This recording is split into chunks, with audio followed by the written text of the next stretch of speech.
Hi friends, this is doctor Satishkumar. So இந்த வீடியோவில் வந்து ரீசெண்டாக சில நண்பர்கள் கேட்ட கேள்வி என்ன, சார் எனக்கு விதையில் வந்து சின்ன அந்த ஸ்டோன் மாதிரி இருக்குது.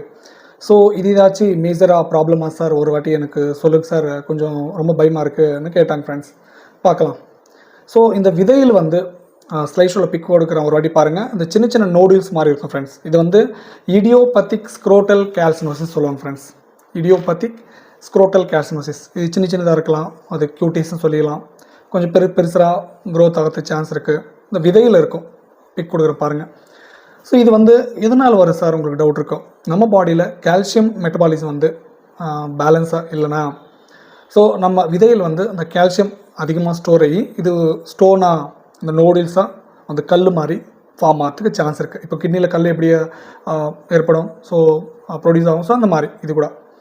ஸோ இது ஏதாச்சும் மேஜராக ப்ராப்ளம் ஆகுமா உங்களுக்கு டவுட் இருக்கலாம். ஸோ இது வந்து அந்த ஸ்டோன் மாதிரி ஃபார்ம் ஆனப்போ கொஞ்சம் அரிப்பு இருக்கலாம்.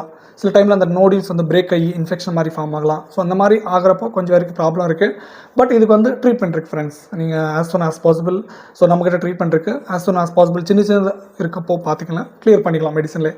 ஸோ கொஞ்சம் ஹெவியாக க்ரோத் ஆச்சுன்னா ஸோ மேக்ஸிமம் சர்ஜரி பண்ணிக்க வேண்டி வரும். ஸோ சர்ஜரி பண்ணி ரிமூவ் பண்ண வேண்டி வரும் ஃப்ரெண்ட்ஸ். ஓகேவா? ஸோ அவ்வளோ பெருசாக மேஜராக ப்ராப்ளம் கிடையாது. So as soon as possible problem வந்தப்போ ஸோ நியர் டாக்டர்னா பாருங்கள், நம்ம வீடியோஸில் நம்பருக்கு கால் பண்ண கூட நான் அட்வைஸ் பண்ணுறேன். தேங்க்யூ.